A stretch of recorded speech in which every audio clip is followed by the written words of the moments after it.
right. Honorable Speaker, ma'am, these reasons should be an eye-opener for the government to promote health as a fundamental right. Thank you. Shriman Tarun Selva Kumar, what is your opinion on the bill?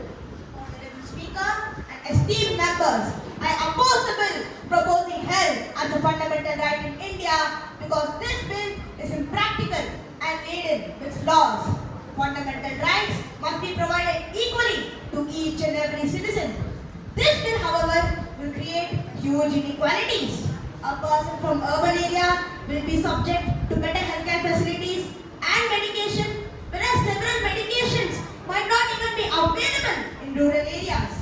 Furthermore, the amount of money spent treating a single patient is tremendously high. For example, to treat just a single cancer patient, it can cost from 4.7 to 5.4 crore rupees in just a single year on average. I repeat, 4.7 to 5.4 crores. This is a staggering amount of taxpayer money.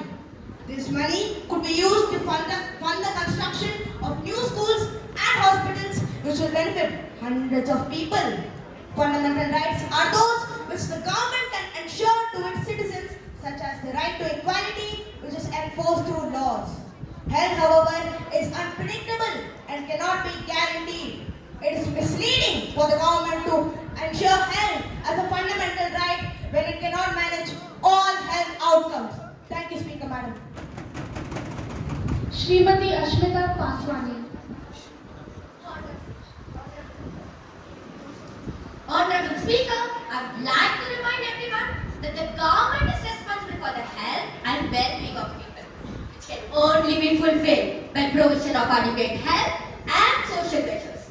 This one reason is enough to make health as a fundamental right, but if this isn't, I have few more. The Constitution of WHO, adopted by the International Health Conference held in New York, was signed by representatives of 61 states. It entered into the force on 21st April 1948. According to World Health Organization, 400 million people in India lack essential healthcare services. So my point here is, if the WHO itself prescribed to have health as a fundamental right, why shouldn't we do the same in India? Healthcare in Brazil is a constitutional right. The primary healthcare remains the responsibility of federal government. Okay, let's not talk about the other countries. Let's talk about our own country. Our own country state, Rajasthan, becoming the first but the only state in our country to codify right to healthcare through legislation, which had passed an act on 21st March 2023 and is based on our Indian Constitution. Our opposition member wants to build more schools. I don't say education is not important, but we can live without education, but not without a proper health. Don't you agree? And sir, instead of viewing it as spending on our citizens, we can view it as a high investment on our human resources to help build a strong and healthy country resilient to future pandemics and public health emergencies. Honorable Speaker, I strongly support this motion. Thank you. Shrimati Tanushri Patil. Honorable Speaker, I oppose the motion. RTH. Right to health has been voice of people since decades, even after our independence. As the honorable member mentioned, Brazil is the first country to make health a fundamental right. I would like to remind the member that our India is the most populated country with 1.4 billion people. Will the government be able to provide better and quality healthcare for every citizen across the country, since it has to build the total infrastructure like roads at rural areas and fully equipped hospitals? Every year, 15% of our total budget has to be reserved for the health sector. माननीय सभापति महोदया, क्या guarantee है कि सरकार इसकी पूरी तरह से जिम्मेदारी लेगी? हाल ही में राजस्थान गवर्नमेंट ने right to health act pass किया था, परंतु सरकार को प्राइवेट हॉस्पिटल्स और उनके डॉक्टरों से भारी विरोध का सामना करना पड़ा। अगर हेल्थ एक फंडामेंटल राइट बन जाती है, तो जाने सरकार को कितने ही विरोध का सामना करना पड़ेगा। या फिर यूं कहे, हमको मालूम है जन्नत की हकीकत, लेकिन दिल के खुश रखने को गालिब ये ख्याल अच्छा है. Instead of making health a fundamental right, major health policy reforms can be introduced for growing economy of our country. Making health a fundamental right will create nothing but huge chaos and increased tax on common men. हमारा भारत अभी पूरी तरह से विकसित देश नहीं बना है. जब भविष्य में संपूर्ण तरह से विकसित देश बन जाएगा, तब स्वास्थ्य को एक मौलिक अधिकार बनाया जा सकता है. धन्यवाद. श्रीमान अमन कुमार झा. माननीय सभापति महोदया, मैं इस विधेयक के पक्ष में हूँ. महोदया, कल्पना करें, एक गरीब जब हाथ तोड़ मेहनत करके बस मुट्ठी भर पैसे कमा घर वापसी कर रहा होता है, तो वह एक असमंजस में होता है कि वह इन पैसे से आटा दाल खरीदेगा कि अपनी बीवी बच्चों का इलाज कराएगा. महोदया, मेरी आत्मा आहत होती है जब हमारे माननीय नेता विपक्ष फरमाते हैं कि स्वास्थ्य को तब तक पूर्ण अधिकार नहीं बनाया जा सकता जब तक भारत एक विकसित देश ना बन जाए. तो महोदया, मैं ये बताना चाहूंगा, भारत को विकसित करने के लिए ही स्वास्थ्य को एक मूल अधिकार बनाने की जरूरत है. एक स्वस्थ नागरिक ही देश की उत्पादकता को बढ़ा सकता है और जीडीपी की वृद्धि में अपना योगदान दे सकता है. महोदया, रही बात स्कीमों की, जिस तरह सूर्योदय मुर्गे की बात का मोहताज नहीं होता, कुछ उसी प्रकार ये स्कीमें हमारे देश के स्वास्थ्य को नहीं संभाल सकती. महोदया, सालाना हर 1 लाख में से 122 लोगों की मृत्यु स्वास्थ्य सुविधा के अभाव में हो जाती है. और महोदया, रही बात गारंटी की, तो सदन में पूर्ण बहुमत होना ही जनता की सरकार के प्रति गारंटी है. महोदया, अंत में कुछ इतना ही कहना चाहूंगा कि सिर्फ हंगामा खड़ा करना मेरा मकसद नहीं. सिर्फ हंगामा खड़ा करना मेरा मकसद नहीं. मेरी कोशिश है कि ये सूरत बदलनी चाहिए.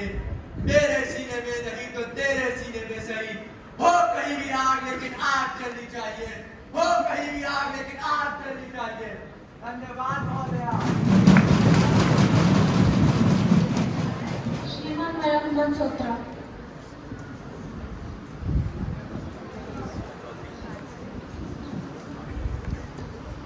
Honorable Speaker ma'am, I am willing to speak against the motion.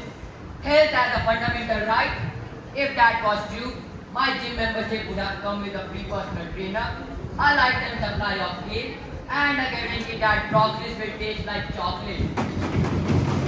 Health as a fundamental right may sound attractive, but it possesses some serious problems. Firstly, financial burden on existing resources can lead to resource shortages. Moreover, you see in a country like India, where the population is 141.72 crores and counting, ensuring health care of all of its citizens may require reallocation of resources from various important sectors like education, infrastructure, and other welfare programs. I would like to put the fact that 70% of the people under extreme poverty are living in rural areas where we don't have well-built system for hospitals and infrastructure to provide support to them. Therefore, rather than making health a fundamental right, we should focus on providing early health care to those people for betterment of our country and reducing overall the number of patients. And hence, I strongly oppose the motion. Thank you, respected ma'am. Honorable Prime Minister. Honorable Speaker ma'am, the 2024 decision to pass the Right to Health Bill is commendable and crucial for every citizen. It will improve access to quality health care, especially for the vulnerable. There have been many provisions for the BPL sectors, but they are limited. Expanding services to all healthcare facilities is essential for a better India. Inspired by successful models in countries like the United Kingdom, I believe that this will be a stepping stone for making India a developed Bharat. Regarding the health sector, rupees 87,287 crore rupees has been allocated. Although it's still less as compared to defense and even education. Despite challenges, Our nation's resilience will see us through. I want to see this bill being passed in the Parliament with a notable majority margin. Therefore, I urge the Parliament to pass this bill to ensure that Bharat is a stronger and healthier country. Honorable Health Minister. Esteemed Chair, all the important suggestions from both the side of the House will be incorporated in this bill to improve the health of people living in India and to uphold their fundamental right to health. I request the House to please pass the bill. Now, the question is that leave to be granted to introduce the Bill of Right to Health Act 2024. Those who are in favor, please say aye. Aye. Those who are against, please say no. I guess the ayes have it, the ayes have it, the ayes have it. The motion is called. Now, the question is, in clause 2 to 5 stands part of the bill, but there is amendment needed in clause 5 by Shriman Yashkaran Singh. Sir, are you moving it? No, ma'am. I think the motion is adopted. Clause 2 to 5 stands part of the bill. Now, the question is, clause 2 stands part of the bill. Those who are in favor, please say aye. Aye. Those who are against, please say no. I guess the ayes have it, the ayes have it, the ayes have it. The motion is adopted. Honorable Health Minister, please.